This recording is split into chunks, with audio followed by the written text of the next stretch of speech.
Au matin du 17 mars 1941, une patrouille de routine du bureau du shérif de la paroisse de Terrebonne, le long des cours inférieures du Bayou du Large, se transforma en l'une des enquêtes pour homicide les plus complexes de l'histoire de la Louisiane.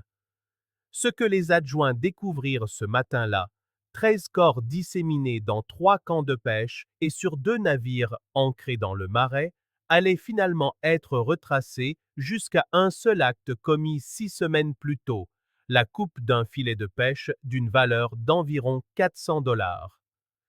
L'affaire qui s'ensuivit ne révéla pas une soudaine explosion de violence, mais un lent effondrement des structures communautaires qui avaient tenu bon pendant des générations. Elle exposa la fragilité des codes tacites dans les lieux isolés, les conséquences du désespoir économique dans des industries sans filet de sécurité et la manière dont l'orgueil et la peur peuvent transformer des voisins en ennemis lorsque le soutien institutionnel fait défaut. Ceci n'est pas l'histoire de gens intrinsèquement violents. C'est l'histoire de ce qui arrive lorsque des individus ordinaires, liés par des attentes culturelles et piégés par les circonstances, croient n'avoir d'autre choix. La paroisse de Terrebonne s'étend dans les basses terres côtières du sud de la Louisiane, un paysage où la terre ferme cède progressivement la place au marais et où le marais se dissout dans le golfe du Mexique. La frontière entre la terre et l'eau n'est pas ici une ligne, mais une négociation, changeante au gré des marées, des saisons et des tempêtes. En 1981, la communauté éparpillée le long des bayous qui sillonnent ce paysage existait dans un état similaire de transition incertaine. Le bayou du Large, l'une des dizaines de voies d'eau qui drainent le marais, coule approximativement du nord au sud sur environ 29 km avant de se jeter dans la baie de Terrebonne. Le bayou lui-même est étroit par endroits, ne dépassant pas 15 mètres de large, et bordé de camps, de quais et de petites entreprises de pêche commerciale. Au début des années 1980, la plupart des structures le long du bayou du Large étaient simples. Des cabanes en bois sur pilotis, des toits de tôle, des vérandas grillagées, des hangars à bateaux. Certaines avaient l'électricité grâce à des générateurs. Rares étaient celles qui disposaient de lignes téléphoniques. L'économie locale reposait presque entièrement sur la pêche et le piégeage. Crevettes, huîtres, crabes bleus, poissons alligators et écrevisses se déplacent dans le marais au gré des cycles saisonniers. Et les hommes et les femmes qui vivaient le long du bayou organisaient leur vie autour de ces rythmes. Le printemps annonçait la crevette, l'été, les crabes, l'automne, les huîtres, l'hiver, le piégeage du ragondin et du rat musqué. La plupart des familles fonctionnaient à crédit, accordé par les marailleurs de Houma, le siège de la paroisse situé à 24 km au nord-ouest. Ils pêchaient, livraient leurs prises, remboursaient leurs dettes et en contractaient une nouvelle pour réparer filets et moteurs. Les marges étaient étroites. En 1941, ces marges s'étaient encore réduites. Le prix du carburant avait doublé depuis 1969. Le coût des filets en nylon importés du Japon avait augmenté de près de 40%. Le prix de gros de la crevette stagnait. Les jeunes partaient pour des emplois dans l'industrie pétrolière qui offrait des salaires stables et n'exigeait pas de risquer sa vie dans une barque en aluminium de 4 mètres pendant une bourrasque. La population le long du bayou du Large en 1981 était d'environ 320 personnes, réparties dans quelques 80 structures. La plupart étaient d'ascendance cadienne française, des familles qui vivaient dans le marais depuis 4 ou 5 générations. Un plus petit nombre était constitué d'immigrants vietnamiens, arrivés à la fin des années 1970, des réfugiés réinstallés par les œuvres de bienfaisance catholique de la ville voisine de Houma. Les deux groupes pêchaient dans les mêmes eaux, vendaient aux mêmes marailleurs et naviguaient dans les mêmes pressions économiques, mais ils restaient largement séparés. La langue était une partie du fossé. Les attentes culturelles en étaient une autre, et sous-jacente à tout cela, se trouvait la simple tension tacite qui existe dans toute économie marginale lorsque de nouveaux participants arrivent et que les ressources semblent rares. Il n'y avait pas de poste de police le long du bayou du Large. Le poste de shérif le plus proche se trouvait à Montégut, à 13 km au nord par la route. Les temps d'intervention, si l'on parvenait à joindre quelqu'un par téléphone, variaient de 30 minutes à 2 heures, selon le temps, et si les adjoints étaient occupés ailleurs. En pratique, les communautés du bayou s'auto-gouvernaient grâce à un mélange de coutumes, de réseaux de parenté et de médiation informelle par des hommes plus âgés et respectés. Ce système fonctionnait la plupart du temps, mais il dépendait de la compréhension et de l'acceptation par tous des mêmes règles non écrites, et de l'application de ces règles par des personnes dotées d'une autorité morale suffisante pour que leur jugement soit respecté. Au cours de l'hiver 1941, ce système commença à se déliter. La famille Hébert exploitait les eaux du bayou du Large depuis au moins 4 générations. En 1981, le cœur de l'entreprise familiale était constitué de 3 frères, Raymond, 47 ans, Alcide, 43 ans, et Paul, 39 ans. Raymond, l'aîné, possédait une barge en bois de 7 mètres avec un moteur diesel inboard et un petit camp sur la rive et du bayou, à environ 5 km au sud du pont de la Highway 315. Alcide et Paul vivaient avec leur famille dans des camps adjacents, 1,5 km plus au sud. Les 3 frères utilisaient des chaluts, des filets en forme de cône traînés derrière les bateaux pour attraper des crevettes dans le labyrinthe de baies et de chenaux peu profonds à l'est du bayou. Ceux qui connaissaient Raymond Hébert le décrivaient comme un homme silencieux, méthodique et conservateur dans ses jugements. Il avait servi 2 ans dans l'armée pendant la guerre de Corée et était revenu au bayou sans beaucoup parler de ce qu'il avait vu. Il assistait irrégulièrement à la messe à l'église Notre-Dame du Très-Saint-Rosaire à Houma et était connu pour accorder de petits prêts à d'autres pêcheurs lorsqu'il manquait d'argent au quai de ravitaillement. Sa femme, Loretta, était décédée d'un cancer en 1978. Il avait 2 fils adultes, dont aucun ne travaillait sur l'eau. Alcide, le frère du milieu, était plus instable. Il avait été arrêté 2 fois dans les années 1970, une fois pour trouble à l'ordre public après une bagarre devant un bar à Chauvin et une autre pour conduite en état d'ivresse. Les 2 affaires s'étaient soldées par des amendes. Les gens qui travaillaient près de lui décrivaient un homme qui pouvait être généreux et drôle un jour, maussade et rancunier le lendemain. Il buvait plus que ses frères, surtout après la chute du prix de la crevette. Paul, le plus jeune, était plus calme qu'Alcide, mais partageait la frustration de son frère cadet face à la situation économique. Il avait essayé de travailler sur une plateforme pétrolière en mer en 1969 et avait tenu 5 mois avant de retourner au bayou, soi-disant parce qu'il ne supportait pas d'être loin de l'eau. Il avait 3 enfants, tous âgés de moins de 10 ans. Les frères Hébert n'étaient pas riches, mais ils étaient établis. Ils comprenaient les voies navigables.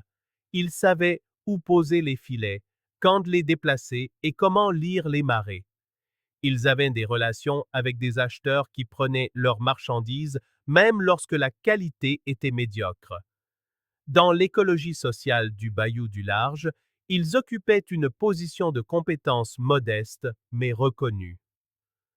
À 6 kilomètres au sud des camps des Hébert, près de l'endroit où le Bayou du Large s'élargissait à l'approche de la baie de Terrebonne, une poignée de familles vietnamiennes avait établi une petite coopérative de pêche à la fin de 1979. La coopérative se composait de 7 foyers, soit 31 personnes au total, dont la plupart étaient arrivés en Louisiane entre 1978 et 1980 après avoir passé du temps dans des centres de traitement de réfugiés en Californie et en Arkansas. La figure organisatrice de cette communauté était un homme nommé Nguyen Van Thao, âgé de 52 ans en 1981. Nguyen avait été un fonctionnaire de niveau intermédiaire des pêches au Sud-Vietnam avant 1975, responsable de la gestion des licences de coopérative dans le delta du Mékong. Après la chute de Saigon, il passa 3 ans dans un camp de rééducation avant de s'échapper par bateau en 1968. Il arriva aux États-Unis avec sa femme, sa mère âgée, 2 de ses 4 enfants et un ensemble de compétences qui se transposaient mal à l'économie américaine. Il parlait un anglais limité. Ses diplômes n'étaient pas reconnus, mais il connaissait la pêche. Les services sociaux catholiques de Houma avaient aidé le groupe à obtenir un bail sur une parcelle de terrain marginale le long du bayou et leur avaient fourni un petit prêt pour l'équipement.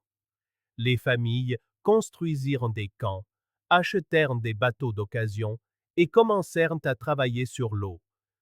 Elles opéraient avec des marges encore plus étroites que les frères Hébert, car elles n'avaient pas de relation établie avec les acheteurs et apprenaient encore la géographie du marais. Mais elles travaillaient de longues heures, mettaient leurs ressources en commun efficacement et commencèrent lentement à s'établir.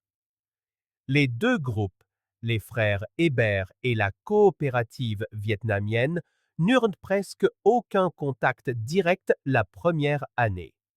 Ils pêchaient dans des zones différentes, vendaient à des acheteurs différents et vivaient assez loin les uns des autres pour que leur routine quotidienne ne se croise pas. Les rencontres occasionnelles au quai de ravitaillement de Montaigut étaient brèves et polies. Mais à mesure que les zones de crevettes plus proches du rivage devenaient surexploitées et que les coûts de carburant rendaient coûteux de s'aventurer plus loin dans le golfe, les deux groupes commencèrent à travailler dans le même ensemble de baies et de chenaux à l'est du Bayou du Large. Le chevauchement n'était pas spectaculaire. Le marais était vaste, mais c'était suffisant pour que les filets se retrouvent parfois proches les uns des autres. Et dans une industrie où l'emplacement pouvait faire la différence entre une cale pleine et une cale vide, la proximité engendrait le malaise. Le soir du 4 février 1981, Raymond Hébert posa un trémaille, un filet maillant à 3 couches utilisé pour attraper poissons et crabes, dans un chenal étroit connu localement sous le nom de Flat Lake, à environ 3 kilomètres à l'est de son camp. Il posa le filet au crépuscule, marqua l'emplacement avec une bouée rouge et retourna à son camp pour la nuit. Le plan était de récupérer le filet l'après-midi suivant. Les trémailles sont chers. Un bon filet, correctement entretenu, coûte entre 300 et 400 dollars et représente une part importante du capital de travail d'un pêcheur. Les filets sont aussi en quelque sorte des marqueurs territoriaux. Poser un filet à un endroit particulier communique par coutume que vous travaillez cette zone et que vous vous attendez à ce que les autres respectent votre droit pour la durée de la pause. Le matin du 5 février, 2 hommes de la coopérative vietnamienne, Nguyen Van Thao, et un homme plus jeune nommé Tran Minh Duc, âgé de 26 ans, travaillait dans la même zone à bord d'une petite barque en aluminium. Selon des déclarations ultérieures, ils tombèrent sur le filet de Hébert vers midi. Le filet était tendu en travers d'un chenal qu'ils avaient l'intention de travailler. Il n'y eut aucune communication directe entre les deux hommes et Hébert, qui n'était pas présent. Ce qui se passa ensuite est un point de litige important et la vérité ne fut jamais entièrement établie. Ce qui est certain, c'est que lorsque Raymond Hébert retourna récupérer son filet cet après-midi-là, il le retrouva coupé, non pas déchiré par des débris ou un animal, mais nettement sectionné en deux endroits sur une longueur d'environ 18 mètres de filet. La partie centrale avait disparu. Les portions restantes étaient toujours attachées à la ligne de la bouée et aux poisses d'ancrage, mais le filet était ruiné. Hébert remonta ce qui restait du filet dans son bateau et retourna à son camp. Ce soir-là, il parla avec ses frères. Selon le témoignage ultérieur d'Alcide, Raymond n'était pas visiblement en colère, mais il était clair sur ce qu'il croyait s'être passé. Il avait vu la barque vietnamienne dans la région plus tôt ce jour-là, dit-il. Personne d'autre n'avait travaillé à Flat Lake. La coupe était délibérée. Les frères discutèrent de leurs options. Le filet représentait une perte qu'ils ne pouvaient pas facilement absorber, pas avec le prix du carburant et la saison de la crevette printanière encore à 6 semaines. Raymond voulait confronter directement Nguyen Van Tao et exiger une compensation. Alcide était d'avis d'aller au poste du shérif à Montagut. Paul suggéra de parler d'abord à un pêcheur plus âgé nommé Félix Thériot, connu pour être un médiateur de conflits. Ils ne firent rien de tout cela immédiatement. Au lieu de cela, Raymond décida d'attendre pour voir si quelqu'un se manifesterait ou offrirait une explication. Dans les communautés où tout le monde se connaît, les nouvelles voyagent vite. Si les pêcheurs vietnamiens avaient coupé le filet, raisonna-t-il, quelqu'un en parlerait. Quelqu'un le reconnaîtrait. Personne ne le fit. Le silence qui suivit la coupe du filet de Raymond Hébert n'était pas neutre. Dans l'économie sociale du Bayou du Large, le silence avait une signification. Il suggérait soit l'ignorance de l'offense, soit l'indifférence à son égard. L'une ou l'autre interprétation était troublante. Raymond Hébert ne confronta pas Nguyen Van Tao dans les jours qui suivirent l'incident, mais il parla à d'autres pêcheurs. En une semaine, la plupart des familles escadiennes le long du haut du bayou savaient que le filet de Hébert avait été coupé et qu'ils soupçonnaient la coopérative vietnamienne. L'histoire fut répétée, légèrement embellie et absorbée dans le récit existant que certains avaient sur les nouveaux arrivants. Qu'ils ne comprenaient pas les règles, qu'ils prenaient plus que leur part, qu'ils perturbaient un équilibre qui avait fonctionné pendant des générations. Rien de tout cela ne fut dit à voix haute ou publiquement. Cela circulait comme les griefs circulent dans les petites communautés autour d'un café au quai de ravitaillement, dans des conversations sur les vérandas après la tombée de la nuit, dans des remarques désinvoltes qui portaient plus de poids que leur ton ne le suggérait. Pendant ce temps, Nguyen Van Tao et la coopérative vietnamienne continuaient de travailler sur l'eau. S'ils étaient au courant de l'accusation, ils n'en montrèrent aucun signe. Tron Minh Duc, qui avait été avec Nguyen dans le bateau ce jour-là, déclara plus tard qu'ils avaient vu le trémail, mais ne l'avaient pas touché. Ils avaient travaillé autour et étaient passés à autre chose.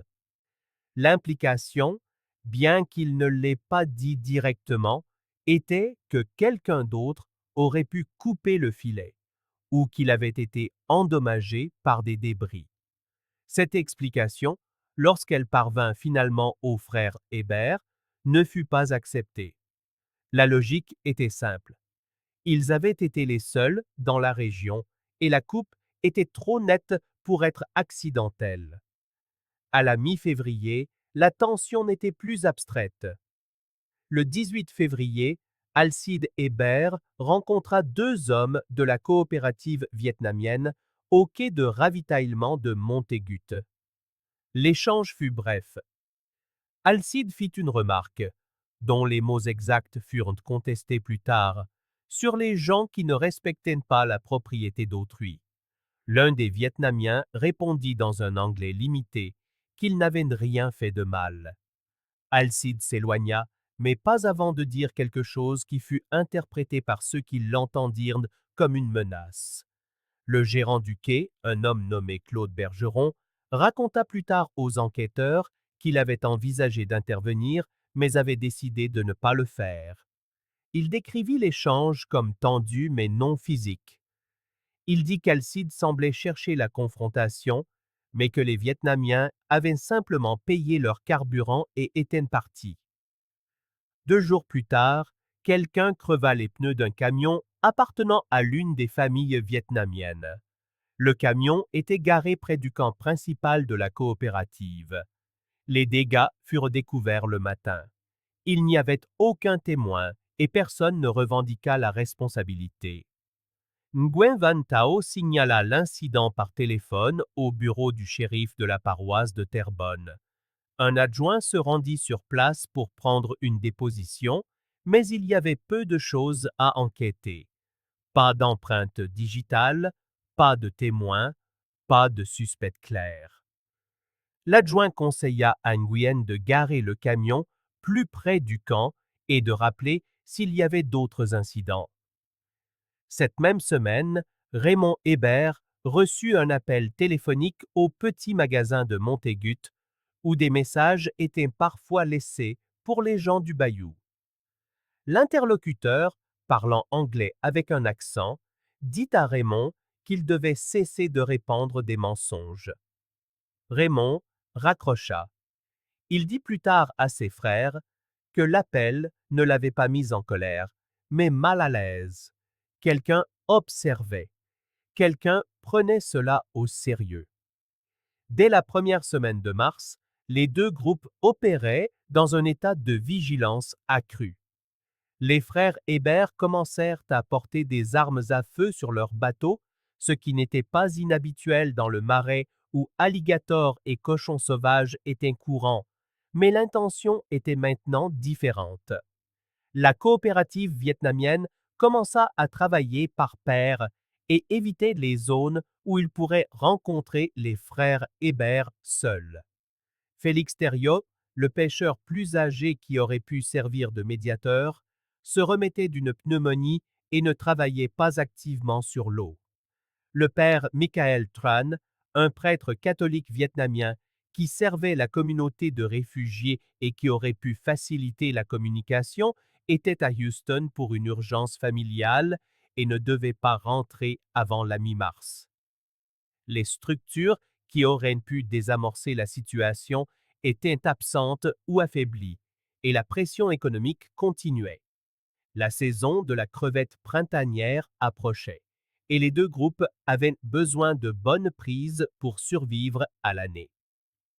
Le matin du 9 mars, Paul Hébert passait son chalut dans une baie connue localement sous le nom de Bayou Sale à environ 6 km au sud-est de son camp. La zone était productive pour la crevette au début du printemps, et Paul y travaillait depuis 3 jours. Il posa son filet selon un schéma familier, traînant lentement en une boucle qui couvrait environ 1 km² d'eau peu profonde. Vers 10 heures du matin, il remarqua un bateau vietnamien, une barque en aluminium bleu et blanche, avec un moteur hors bord, travaillant dans la même baie. Le bateau se déplaçait parallèlement à la route de Paul, à environ 300 mètres au sud. Paul continua son travail, mais garda l'autre bateau en vue. 1 heure plus tard, Paul remonta son filet pour vérifier la prise. Le filet était emmêlé, non pas déchiré, mais encrassé d'une manière qui suggérait qu'il s'était accroché à quelque chose de lourd. Il lui fallut près de 30 minutes pour démêler le filet et le remettre en état de marche. Lorsqu'il reprit sa traîne, il se rendit compte que le bateau vietnamien s'était rapproché et travaillait maintenant une zone que Paul considérait comme faisant partie de son itinéraire prévu. Paul raconta plus tard à ses frères qu'il croyait que les pêcheurs vietnamiens avaient délibérément jeté des débris, peut-être une vieille ancre ou un morceau de ferraille, sur le chemin de son filet. Il n'avait aucune preuve, mais le moment et l'endroit semblaient trop opportuns pour être accidentels. Ce soir-là, les trois frères Hébert se réunirent au camp de Raymond. La conversation, reconstituée à partir de témoignages ultérieurs, fut directe. Alcide soutenait que les Vietnamiens n'arrêteraient pas à moins d'y être forcés. Paul était d'accord. Raymond, qui avait été le plus mesuré jusqu'à présent, dit qu'ils avaient essayé de gérer la situation discrètement et que cela n'avait pas fonctionné. La question n'était plus de savoir s'il fallait agir, mais comment. Ce qu'ils décidèrent, selon le témoignage d'Alcide, fut d'envoyer un message.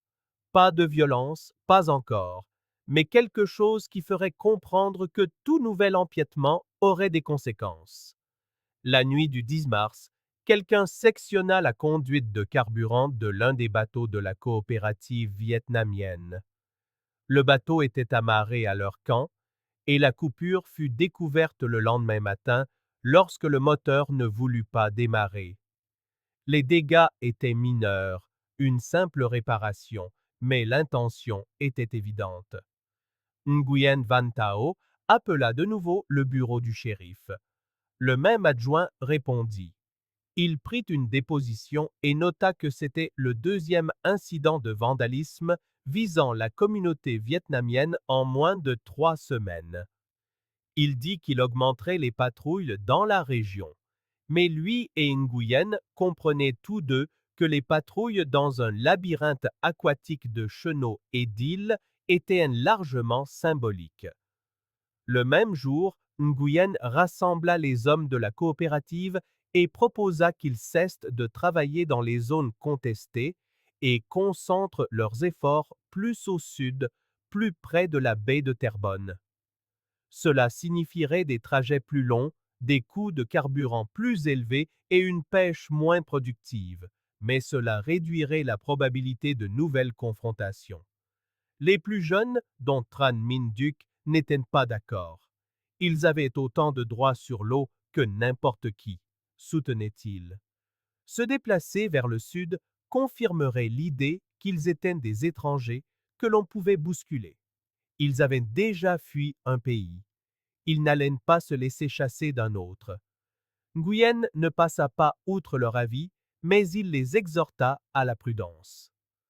Quoi qu'il arrive ensuite, dit-il, ils devaient rester ensemble et éviter d'être seuls sur l'eau. Pendant 2 jours, une trêve précaire s'installa.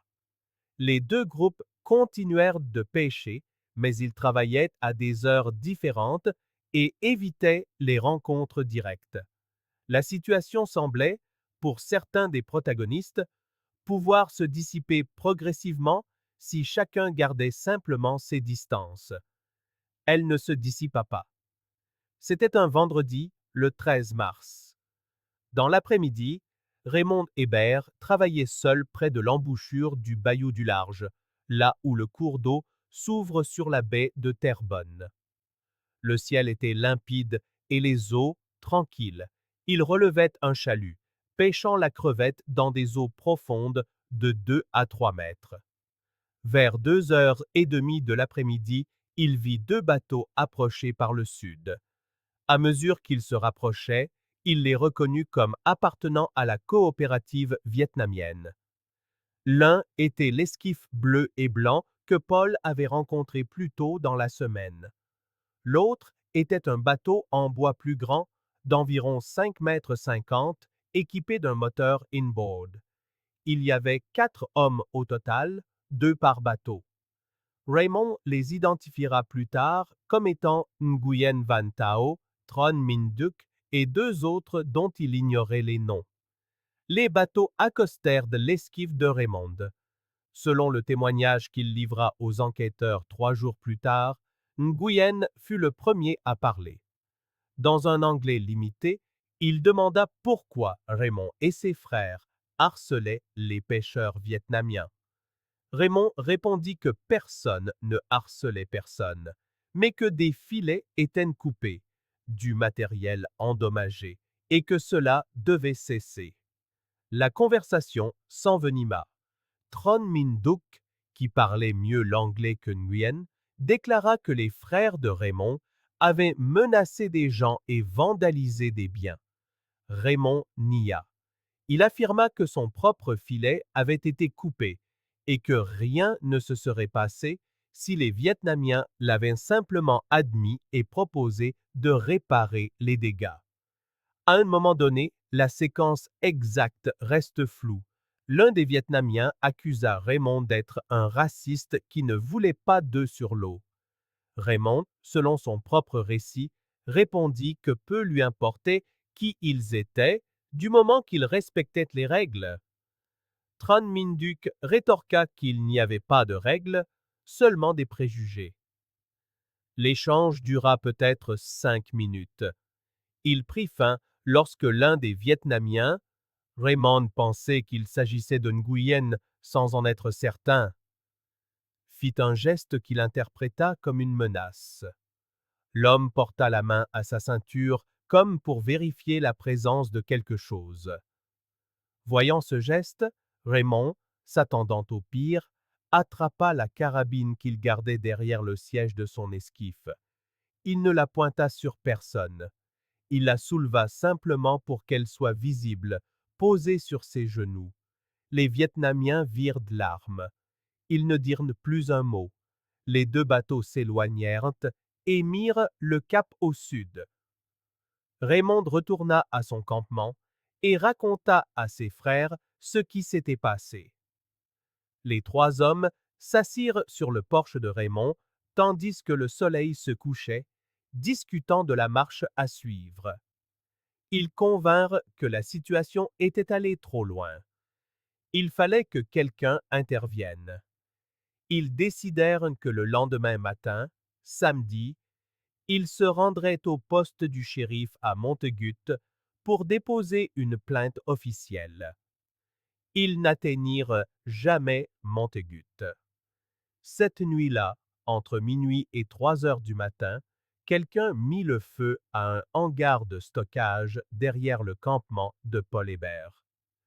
Le hangar contenait des bidons de carburant, des filets, des outils et un petit moteur hors bord. Le feu se propagea rapidement, mais fut éteint avant d'atteindre le camp principal. Le hangar et son contenu furent néanmoins détruits. Les dommages furent estimés à 1200 $. Paul, réveillé par le bruit de l'incendie, parvint à l'éteindre avec un tuyau d'arrosage et l'eau du bayou. Mais lorsqu'il maîtrisa les flammes, il ne restait plus grand-chose à sauver. Il appela ses frères. À l'aube, tous les 3 se tenaient dans les cendres du hangar, essayant de comprendre ce qui venait de se produire. Il n'y avait aucune preuve directe liant l'incendie à quiconque, mais les frères Hébert n'avaient aucun doute sur les responsables. Le timing, quelques heures seulement après la confrontation de Raymond sur l'eau, leur semblait une évidence.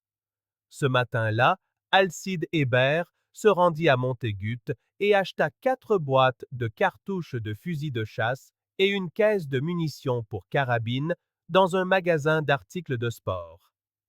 L'employé qui lui vendit les munitions dira plus tard aux enquêteurs qu'Alcide semblait calme, mais qu'il avait fait une remarque sur la nécessité de protéger ses biens. Vers midi, le samedi, les 3 frères avaient chargé des armes à feu sur leur bateau. Raymond, avait une carabine à levier de calibre 30-30. Alcide, un fusil à pompe de calibre 12. Paul, une carabine 22 et un revolver. Aucun d'eux ne se rendit au bureau du shérif.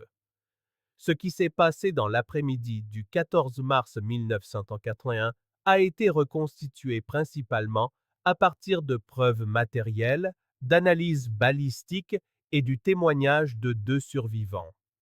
Il n'existe aucun récit complet et cohérent, car ceux qui auraient pu le fournir sont morts. Ce qui suit est la version que les enquêteurs ont jugée la plus conforme aux preuves. Vers 3h15 de l'après-midi, les 3 frères Hébert quittèrent leur campement dans des bateaux distincts et descendirent le bayou du Large vers la zone où se trouvait le camp principal de la coopérative vietnamienne. Selon un témoin, un pêcheur nommé Léon Guidry, qui vit passer les bateaux depuis son quai, les 3 hommes semblaient armés. Les frères ne se rendirent pas directement au camp vietnamien. Ils s'arrêtèrent à environ 800 mètres au nord du camp, là où le bayou s'élargissait et où de multiples chenaux se ramifiaient dans le marais.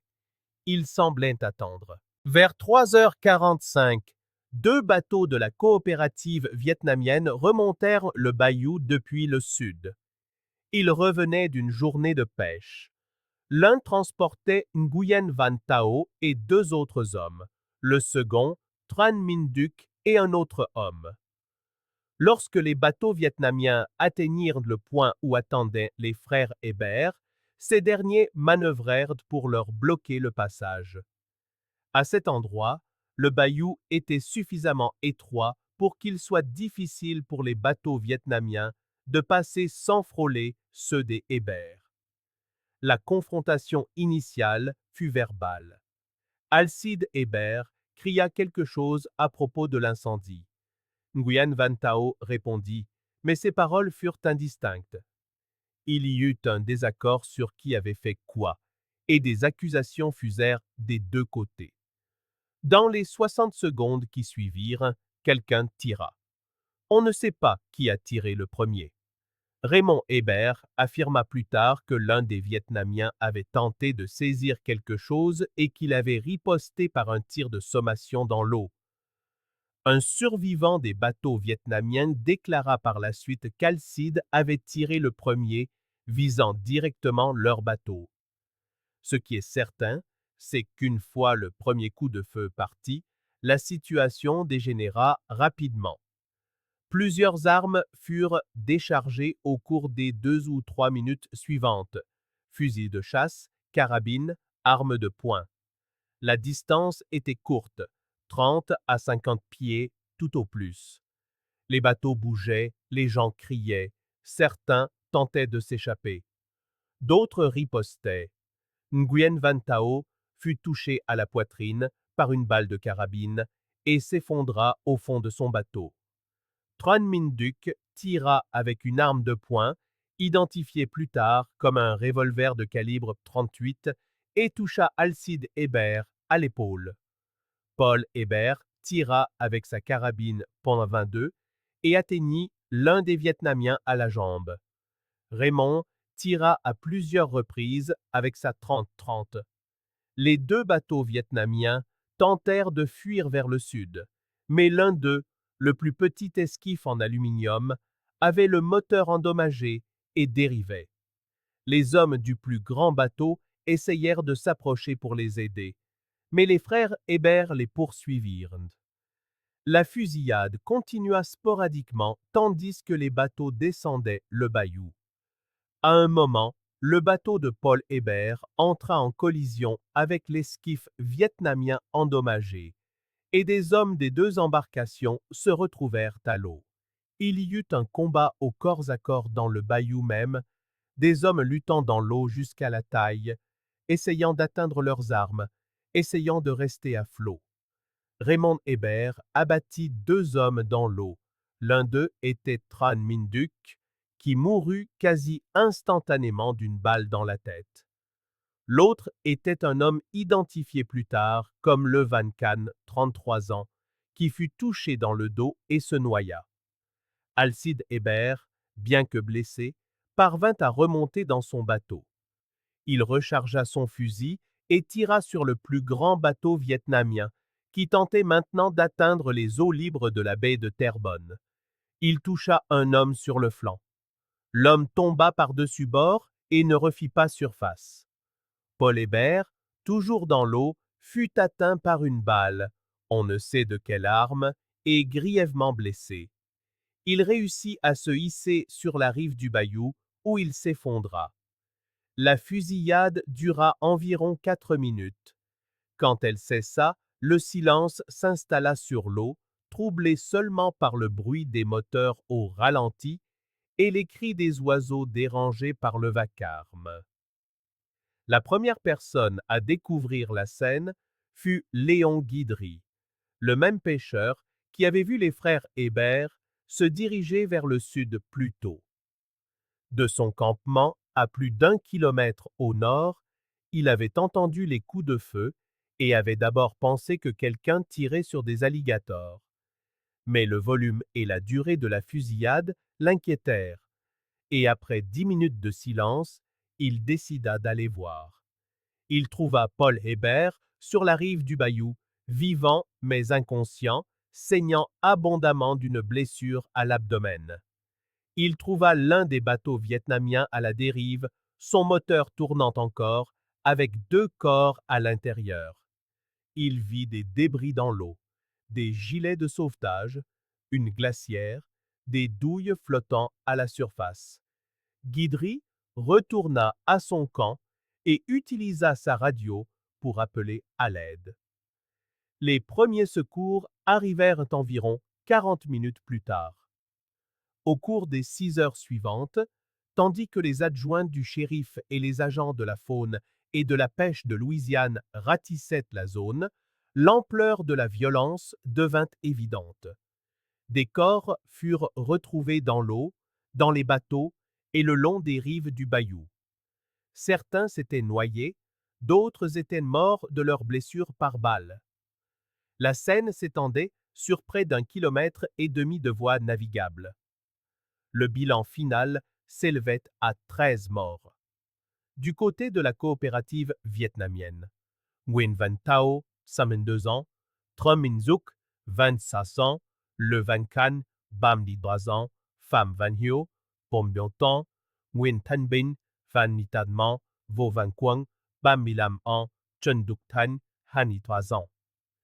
Du côté de la famille Hébert, Alcide Hébert, 43 ans, mourut d'hémorragie avant l'arrivée des secours. Paul Hébert, 39 ans, décéda dans l'hélicoptère qui le transportait à l'hôpital de Houma. 4 autres hommes de la coopérative vietnamienne périrent dans un incident connexe découvert plus tard. À un moment donné, pendant ou peu après la confrontation principale, plusieurs hommes du camp vietnamien, entendant les coups de feu, avaient pris des bateaux pour tenter d'aider les leurs. Ils rencontrèrent Raymond Hébert près de l'embouchure du bayou. Un second échange de tirs éclata. Raymond tua 3 hommes avant d'être tué à son tour. Son corps fut retrouvé dans son bateau qui avait dérivé dans le marais et s'était échoué sur une petite île. 2 survivants, tous deux de la coopérative vietnamienne, furent retrouvés dans le marais après la tombée de la nuit. Ils s'étaient enfuis dans les roseaux et s'y étaient cachés jusqu'à être certains que la fusillade avait cessé. L'un des hommes, Phan Van Loc, 38 ans, avait été blessé par balle à la jambe, mais avait survécu. L'autre, Bui Van Tong, 29 ans, était indemne, mais gravement traumatisé. Les 2 hommes furent placés en garde à vue et interrogés. Leurs récits, donnés séparément et par l'intermédiaire d'interprètes, concordaient entre eux et avec les preuves matérielles. Ils décrivirent une confrontation qui avait commencé par des mots et avait dégénéré en violence en quelques secondes. Tous deux déclarèrent ne pas savoir qui avait tiré le premier, mais qu'une fois la fusillade commencée, elle ne s'était pas arrêtée avant que la plupart des hommes ne soient morts. Le bureau du shérif de la paroisse de Terrebonne, avec l'aide de la police d'État de Louisiane et du FBI, lança une enquête conjointe. La complexité de la scène, des corps dispersés sur plusieurs sites, des preuves balistiques dans l'eau et la boue, l'absence de témoins indépendants, signifia que la reconstitution prit des semaines. Les autopsies déterminèrent la cause du décès des 13 victimes. L'analyse balistique relia les balles et les douilles à des armes spécifiques. Des entretiens furent menés avec les membres des familles, d'autres pêcheurs et toute personne ayant vu ou entendu quelque chose de pertinent dans les jours précédant la fusillade. Un tableau se dessina, celui de deux communautés qui étaient sur une trajectoire de collision, poussées par la pression économique, l'incompréhension culturelle et l'absence de résolution de conflits efficaces. Le filet coupé de Raymond Hébert, que ce fût délibéré ou accidentel, avait été l'étincelle, mais le combustible s'accumulait depuis des mois. Les enquêteurs ne trouvèrent aucune preuve de préméditation au sens juridique du terme. Aucun des hommes impliqués n'avait explicitement prévu de tuer qui que ce soit, mais ils s'étaient armés, ils avaient cherché la confrontation, et ils avaient répondu à des menaces perçues par une force létale.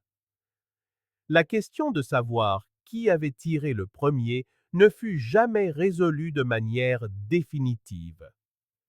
Les deux survivants affirmèrent ne pas en être certains. Les preuves matérielles n'étaient pas concluantes. Ce qui était clair, c'est qu'une fois la fusillade commencée, elle était devenue un échange chaotique et réciproque au cours duquel plusieurs personnes avaient pris la décision de continuer à tirer. Les poursuites judiciaires furent compliquées par le fait que la plupart des protagonistes étaient morts. Les deux survivants, Phan Van Lock et Bui Van Tong, furent initialement inculpés d'homicide involontaire et d'infractions liées aux armes, mais les charges furent finalement réduites puis abandonnées lorsqu'il devint clair qu'ils n'avaient tiré qu'en état de légitime défense et n'avaient pas initié la violence. Personne ne fut finalement poursuivi pour meurtre. Le bureau du procureur du district détermina que les preuves restantes ne permettaient pas de soutenir des accusations pouvant être prouvées au-delà de tout doute raisonnable. L'affaire fut officiellement classée comme une confrontation mutuelle ayant entraîné de multiples homicides. La réaction dans la paroisse de Terrebonne et les communautés environnantes fut complexe et divisée. Parmi les familles de pêcheurs cadiens, il y avait un mélange d'horreur et de justification défensive. Certains soutenaient que les frères Hébert avaient protégé leurs moyens de subsistance et que la communauté vietnamienne empiétait sur leur territoire. D'autres disaient que rien, ni un filet, ni une insulte, ni un bien matériel ne valait 13 vies. Au sein de la communauté vietnamienne, la réponse fut le deuil, la colère et la peur. 7 hommes étaient morts, y compris le chef de la coopérative. Des familles étaient brisées. Les survivants se demandaient s'il fallait rester en Louisiane ou déménager. Certains partirent en quelques semaines. D'autres restèrent, déterminés à ne pas se laisser chasser. Le père Michael Tran, le prêtre qui avait été absent pendant les semaines critiques, revint et trouva sa communauté en deuil et fracturée. Il célébra les funérailles et tenta de faciliter le dialogue avec la communauté au sens large, mais les blessures étaient trop fraîches. La confiance avait été détruite. Le journal local The Houma Courier publia une série d'articles examinant les événements et leurs causes sous-jacentes. La couverture était prudente, consciente que toute partialité perçue pouvait enflammer davantage les tensions. Les éditoriaux appelaient à une meilleure communication, à une application de la loi plus proactive dans les zones isolées et à un soutien économique qui pourrait réduire le désespoir ayant contribué à la violence. Quelques réunions communautaires furent organisées dans les mois qui suivirent les meurtres. La participation fut faible. Les gens étaient fatigués, en deuil, et ne savaient pas quoi dire. Les réunions n'aboutirent à aucun changement politique concret. Le bureau du shérif augmenta les patrouilles le long du bayou pendant plusieurs mois, mais les contraintes budgétaires rendirent cette présence accrue temporaire. Économiquement, la saison de la crevette de printemps se poursuivit, bien que les prises fussent plus faibles que d'habitude. Plusieurs familles vietnamiennes, manquant de bateaux et de main-d'œuvre après les décès, vendirent leur équipement et quittèrent la région. Les membres restants de la famille Hébert, veuves, enfants, parents éloignés, continuèrent à pêcher, mais les campements semblaient plus vides. À la fin de 1941, les preuves physiques de la violence avaient été en grande partie effacées. Les bateaux furent réparés ou remplacés. Le sang fut lavé par la pluie et la marée. Les corps furent enterrés, les frères Hébert dans un cimetière catholique de Houma, les hommes vietnamiens dans une section du même cimetière financé par le diocèse. Mais les dommages psychologiques et sociaux perdurèrent. Des familles des deux côtés portèrent le traumatisme. Des enfants grandirent en sachant que leur père ou leurs oncles avaient tué ou avaient été tués pour un filet de pêche. La confiance entre les communautés, déjà fragiles, fut anéantie. Certains déménagèrent, d'autres restèrent et essayèrent de reconstruire. Quelques-uns firent des efforts de réconciliation, de petits gestes, des conversations sur des parkings, un travail partagé sur un quai. Mais la réponse dominante fut le silence. Les gens cessèrent de parler de ce qui s'était passé, non pas parce qu'ils avaient oublié, mais parce qu'il n'y avait rien d'utile à dire. Dans les années qui ont suivi les massacres du Bayou du Large, juristes et sociologues ont utilisé cette affaire pour examiner les questions de justice, de vengeance et des limites de la loi dans les communautés marginalisées. Une interprétation est que l'affaire représente un échec du soutien institutionnel. Si les forces de l'ordre avaient été plus présentes, si une aide économique avait été disponible pour atténuer la concurrence pour les ressources, si des structures de médiation avaient été en place, la violence aurait pu être évitée. De ce point de vue, les hommes qui sont morts n'étaient pas seulement victimes les uns des autres, mais aussi d'une négligence systémique. Une autre interprétation se concentre sur la culture et l'honneur. Les communautés cadiennes et vietnamiennes portaient en elles des codes de conduite qui mettaient l'accent sur le respect, la réputation et l'autodéfense.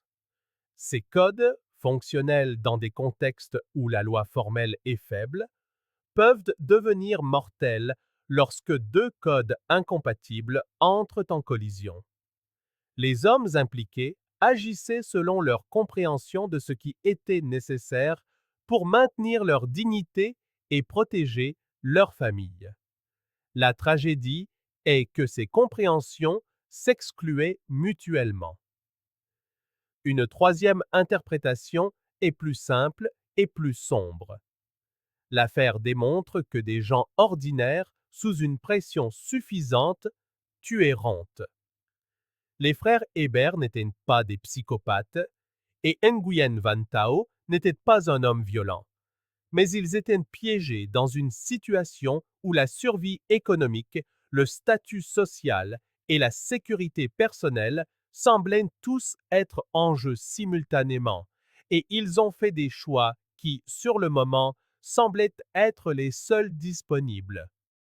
Le dénouement juridique, sans poursuite ni condamnation, a été critiqué par certains comme un échec de la justice. 13 personnes sont mortes et personne n'a été tenu pour responsable. Mais d'autres ont fait valoir que des poursuites auraient été vaines. Les principaux responsables étaient morts. Les survivants n'étaient pas les agresseurs, et aucun jury issu de communautés qui comprenaient les pressions auxquelles ces hommes étaient confrontés n'aurait probablement prononcé une condamnation. La question qui subsiste, et que cette affaire nous force à affronter, est de savoir s'il existe une réelle différence entre la justice et la vengeance, lorsque l'une comme l'autre sont poursuivies par des gens ordinaires convaincus de ne pas avoir d'autre choix. Aujourd'hui, le Bayou du Large est plus calme qu'il ne l'était en 1941. L'industrie de la pêche a poursuivi son long et lent déclin. De nombreux campements qui bordent le bayou ont été abandonnés ou convertis en résidences de week-end. La jeune génération travaille en grande partie ailleurs. Une petite plaque a été installée en 2000 dans un centre communautaire de Montégut, commémorant les 13 hommes morts en mars 1981. La plaque n'attribue aucune culpabilité ni n'offre d'explication. Elle se contente de lister les noms et de demander que l'on se souvienne d'eux. La communauté vietnamienne de la paroisse de Terrebonne a persisté, bien qu'elle soit plus petite maintenant. Certaines familles sont parties après 1981, mais d'autres sont restées et se sont enracinées. Leurs enfants et petits-enfants parlent anglais, fréquentent les écoles locales et pêchent dans les mêmes eaux que leurs pères et grands-pères. Les tensions qui existaient en 1951 n'ont pas complètement disparu, mais elles se sont adoucies avec le temps et le renouvellement des générations qui transforment toutes les communautés.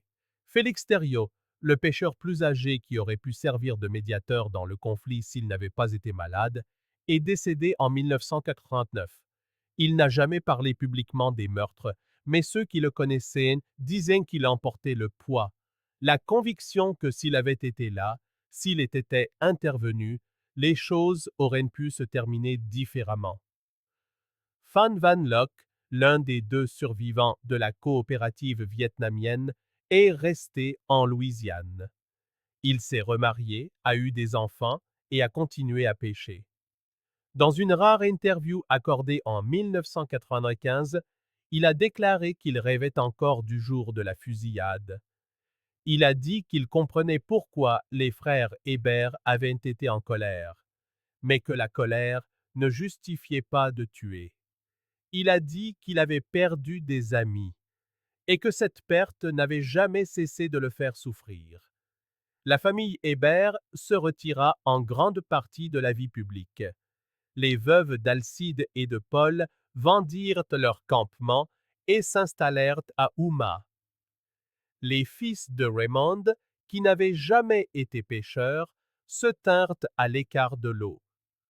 Le nom de la famille, autrefois synonyme de compétence et d'autorité tranquille, ne fut plus associé qu'à la tragédie. En définitive, les tueries du Bayou du Large ne sont pas restées dans les mémoires comme une histoire de héros et de scélérats, mais comme celle de gens ordinaires, emportés par des circonstances qui les dépassaient. Ils firent des choix qui, sur l'instant, semblaient rationnels: défendre leurs biens, protéger leur honneur, répondre à la menace. Mais ces décisions déclenchèrent un enchaînement aux conséquences irréversibles. Cette affaire nous invite à nous demander ce que nous aurions fait confrontés aux mêmes pressions. Elle nous interroge. Le désespoir peut-il justifier la violence? Existe-t-il toujours une autre voie? Elle questionne notre part de responsabilité dans la création de conditions qui poussent des êtres humains à croire qu'ils doivent tuer pour survivre.